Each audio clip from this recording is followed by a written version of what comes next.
최근에 이재명 대통령께서 본인 SNS를 통해서 SBS의 그것이 알고 싶다라는 프로그램에 공개적인 사과를 요청한 일이 있습니다. 네, 알고 있습니다. 예, 그것이 알고 싶다가 2018년에 당시 이재명 성남시장과 파타야 살인 사건의 배후로 지목이 되는 국제 마피아파라고 하는 조폭 조직과의 연계 의혹을 방송한 것이 이제 그걸 문제 삼은 겁니다. 후보자님은 이거 어떻게 생각하십니까? 대통령의 이런 행위 적절하다고 보십니까? 그 대통령님의 발언에 대해서 제가 왈가왈부하는 것은 실례이지만 그러나 통상적으로 이 말씀을 이해를 한다면은 우리 언론의 자유를 이용하여서 충분하게 보도와 기사를 쓰고 있습니다. 그것이 알고 싶다라고 하는 프로그램의 진행자의 실명을 거론하고 그리고 그 제작한 PD까지 특정하면서까지 협박을 했어요. 만약 제가 당사자라고 하면 상당히 섬뜩해서 밤에 잠이 잘 안 왔을 것 같습니다. 이재명 대통령이 이렇게 협박을 했는데 그렇지 않겠습니까? 반대로 생각해 이재명 바꿔놓고 생각하면 하신 말씀은 예. 언론의 자유에 따라서 자유롭게 보도했으면 그 보도에 대해서 특히 공중파, 지상파이기 때문에 그 보도에 대해서 사회적 책임도 져야 되지 않겠냐라고 하는 저널리즘 차원의 원론적인 그런 지적이라고 생각합니다. 야, 박충건이 진짜 부끄럽다. 아니 그러면 그 가짜 뉴스가 그게 좋냐 너는? 아휴, 너 뭐해 박충건이 안 잡고? 너네 같은 애들 수준에서 잡아야 돼. 전 남한 사람이어가지고. 아니 그런 얘기는 안 돼. 그런 얘기는 안 됐다. 적절치 않은 표현이었다. 나 박충건이 진짜 너무 화가 나네. 자, 관련한 이야기, 대한민국 최고의 전문가 두 분을 저희가 모셨습니다. 윤명균을 오늘 직접 만나고 온 사람이 대한민국에 살고 있었어. 그래요? 그분이 오늘 매불쇼 찾아주셨습니다. 정구승 변호사 박수로 모십니다. 네. 네, 오늘은 접견이 취소돼서 지난주 금요일 날 보고 왔던 취소됐어요 오늘? 지난주에 보고 왔고 이번 주 화요일도 보고 왔던 정수입니다.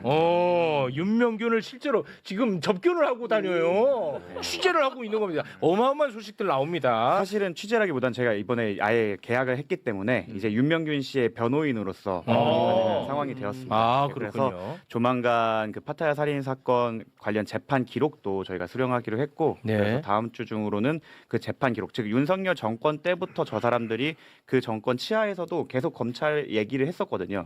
그 진술 내용까지 이제 재판 기록으로 확인할 수 있을 것 같습니다. 너무 좋습니다. 자, 그리고 또 한 분의 전문가. 이 건은 저널리즘 문제가 아니다.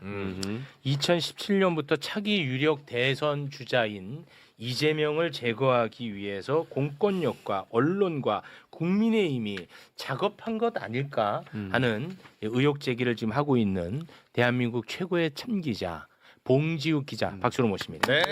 반갑습니다.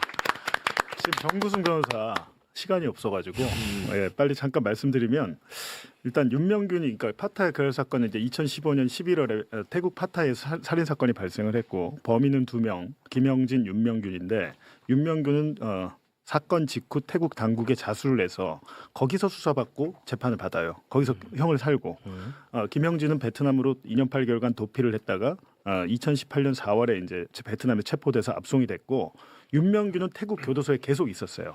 지금 우리가 여태까지 얘기한 것은 김영진에 대한 이야기, 김영진의 편지나 뭐 김영진의 법정 증언 이런 걸 공개한 건데 지금 정구승 변호사는 그 윤명균이 2022년 4월달 대선 한 달 후에 태국에서 가석방 후에 이민국 교도소에 갇혀 있다가 송환이 되는데 알고 보니까 이 윤명균을 대선 직전에 데려와 가지고 이벤트를 벌이려고 했어요. 근데 이거는 검찰의 문제가 아니잖아요. 이거는 대사관까지 지금 개입이 돼 있고. 그거 우리가 다뤘잖아. 지금 현재에서 가 있는데 그 윤명균이 그러니까 저희는 여태까지 김영진을 통해서 윤명균의 이야기를 들었는데 지금 윤명균을 만났는데 저 이제부터는 정구승 변호사가 설명을 좀 해서 보니까 아예 만나서 이렇게 적어 왔더라고요. 뭘 적어 와서 이제 윤명균의 여기 지금 지문까지 찍혀 있거든요. 자, 지금부터는 좀 천천히 설명 좀 부탁드립니다. 일단 그렇게 작성된 경우에는 제가 이제 접견을 들어가면 그 전자기기를 쓸 수 없기 때문에 제가 메모를 받아쓰기를 하고 거기에 대해서 사실 확인을 윤명균 씨가 직접 하고 그 밑에 보시면 입회 교도관이 이거는 이분이 지문을 찍은 게 맞다라고 확인해준 접견 메모입니다. 그래서 보시면 이제 제가 나름 이제 매부쇼에 나올 거를 예상하고 그렇죠. 시간대별로 정리를 좀 했는데요. 예. 21년 9월 24일에 그 태국 국왕의 이후로 가석방 출소가 됩니다. 네. 그러니까 우리로 치면 8.15 특사 같은 걸로 나온 거예요. 근데 그 당시에 윤명균 씨는 그러면 여권은 만료돼 있기 때문에 불법 체류자 신분이라 교도소는 아니더라도 그러니까 범죄자를 가둬놓는 교도소는 아니더라도 풀어줄 수는 없으니 이민국 교도소에서 대기를 하게 됩니다. 아. 21년 11월 말 또는 혹은 12월 초쯤에 영사 혼자, 그러니까 대사관 직원이 방문을 했는데 방문할 때부터 이 사람을 한국에 데려가기 위해 갑자기 이제 사진을 찍겠다, 그러니까 여권을 만들어서 송환을 시키려고 해서 윤명균 씨는 이거는 뭔가 이상하다 싶었고, 그리고 태국에서 이미 자기 가석방까지 받은 상태인데 대한민국으로 돌아오는 순간 다시 한번 처벌을 받게 될 걸 알고 있어서 얼굴을 안 보여주고 사진 찍으려는 걸 필사적으로 가려서 여권 만드는 걸 막아냅니다. 그게 몇 그게 년도? 21년 11월.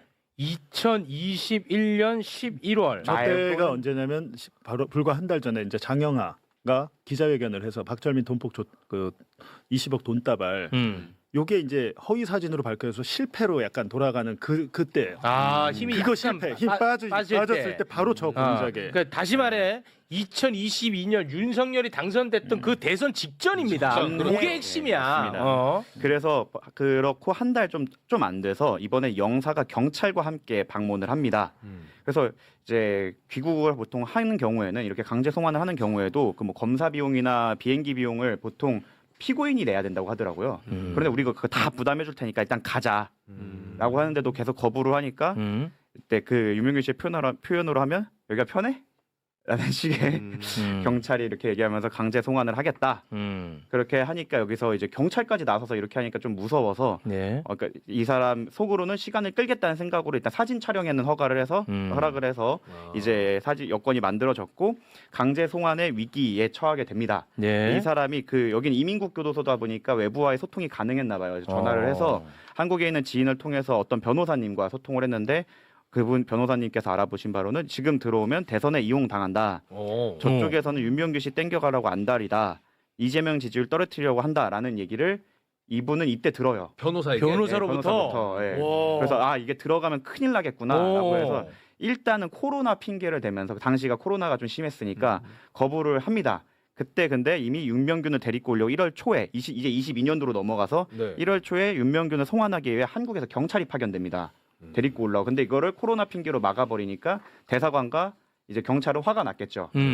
그런 상황에서 이제 1월 14일이 됩니다. 제가 지난번에 말씀드렸던 그 B14호 그 징벌방인데요. 갑자기 이분이 이민국 교도소에서 잘 있는데 갑자기 짐 싸라고 하더니 전화기도 압수하고 너 마약 유통했지 하면서 갑자기 이제 푹공이라고 하는데 이게 태국어로 계급을 의미한다고 하는데 제가 듣는 추론한 발언한 경감급 되는 사람인 것 같아요. 이 사람이 태국어로 한국 대사관에서 너를 지옥에 넣으라고 했다라고 예고를 하면서 이제 징벌방에 보내게 됩니다. 지난번에 말씀드렸던 징벌방에만 간 게 아니라 처음에는 6명, 7명이 사용하는데 큰 방에 혼자 놓고 거기가 엄청 무섭대요. 그리고 막 쥐가 막 손바닥만한 쥐가 계속 돌아다니는 곳에 있다가 이제 당시에 태국 경찰 앞잡이들 뭐 미얀마, 캄보디아 뭐 그 조폭이나 순분꾼이라는 애들인데 걔네들이 와서 한국 가냐 안 가냐 물어보고 안 가면 때리고 이런 식으로 계속 하다가 그래도 안 간다고 이 사람이 버티니까 지난번에 말씀드렸던 그 1평 그 징벌방에 더 집어넣고 다시 묶어놓는 그런 것까지 하게 됩니다.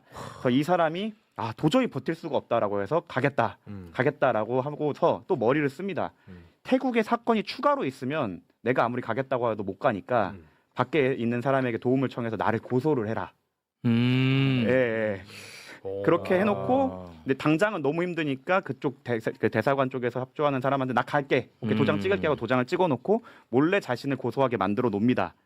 그래서 이제 이 사람을 데리고 오려고 세팅이 다 됐는데 알고 보니까 태국 쪽에서는 이 사람 추가권이 있어서 못 가. 이렇게 돼서 이 사람이 대선 전에 못 들어온 겁니다. 안 들어오게 된 거고. 네.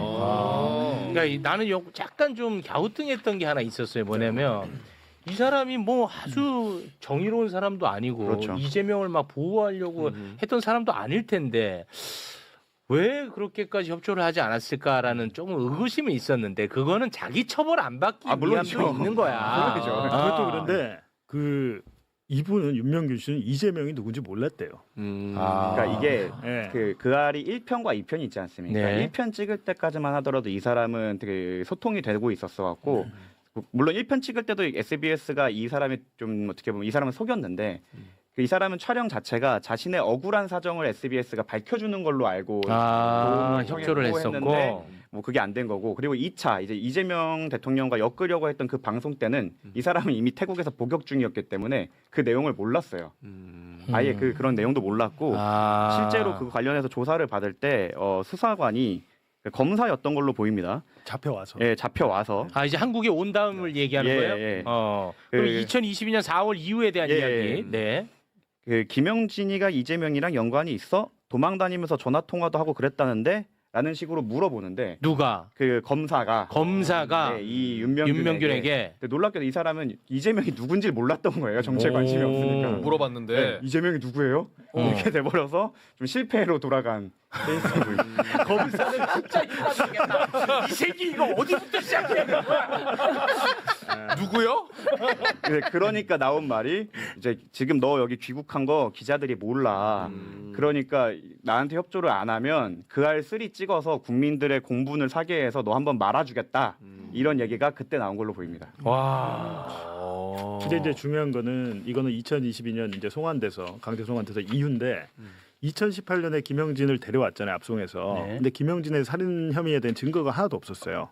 그래가지고 당시에 검찰이 이 수사가 6개월 걸립니다. 그래서 검찰이 검사하고 경찰이 태국을 갑니다. 그 윤명균 기록 받으려고 윤명균 증언도 받고 그때 얘기가 난 더 그거던데. 네. 그때 그러니까 이 파타야 살인 사건은 지금 우리가 보통의 사람들은 그냥 유죄라는 걸 확신을 하고 그 다음 송환을 했다 이용했다도 있는데 사실 그 사건 자체도 조금 미심쩍은 게 많은 게 이 사람이 태국에서 재판 받을 때 통역관이 한국 사람이 붙거나 한국어를 할 줄 아는 태국 사람이 붙어야 되는데 인도네시아 사람이 붙어서 이 사람은 재판이 어떻게 흘러가는지도 모르고 그냥 처벌을 받게 됐고 뭐 의료 기록을 보면 두개골 한물로 그러니까 그 공소 내용이나 재판을 보면은 두개골 한물로 죽었다는데 의료 기록에는 그런 내용이 없고 막 이런 식의 좀 억울한 측면이 되게 많았던 것 같아요. 그 변호인으로서의 역할은 법정 가서 하시고요. 그런데 그렇게 그럼 그렇게 처벌을 받게 되었느냐라고 제가 물어보니까 그래도 수사기관에서 수사를 해서 다 된 거 아니냐라고 했더니 당시 이제 수사를 받을 때 경찰이 와서 이제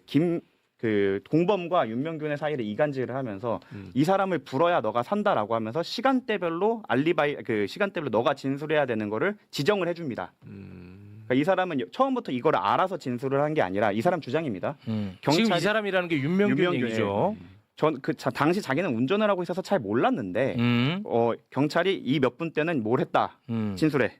그래서 진술하고 아니, 그거 말고 네. 검사가 2018년에 태국에 와가지고 윤명균에게 한 얘기 그게 이제 이 사건 말고 이재명 관련해서만 한국 검사가 2018년에 태국에 가서 그 검사는 김영진을 수사했던 그 검사. 맞아요. 오케이. 수사관 2명과 카메라 촬영 담당 1명 그리고 대사관 사람 태국 경찰 2명이 와갖고 아까 말씀드린 그거예요. 이재명이랑 연관이 있어 도망 다니면서 전화 통화를 하게 했다는데 근데 이재명 모른다고 했던 것뿐만 아니라 이제 내가 엮으려고 했는데 기소를 못했다. 그래서 네 증언이 없으니까 도와달라라고 하면서 아까 말했던 그 경찰 수사 기록을 주면서 지난번에 너 도장 찍었잖아. 이대로 얘기 안 할 거야? 하면서 그때도 압박을 했다라는 취지입니다. 그것도 2018년 얘기죠. 이건 지금은. 18년입니다. 와, 2018년에? 2018년도 이제 그랬던 거고. 와, 집요했어 진짜. 이재명이라고 하는 정치인을 제거하기 위해서. 그래서 이게 그 저널리즘 관점, 어떤 방송의 관점으로 요거를 좀 접근하면 안 될 것 같다는 생각이 계속 듭니다.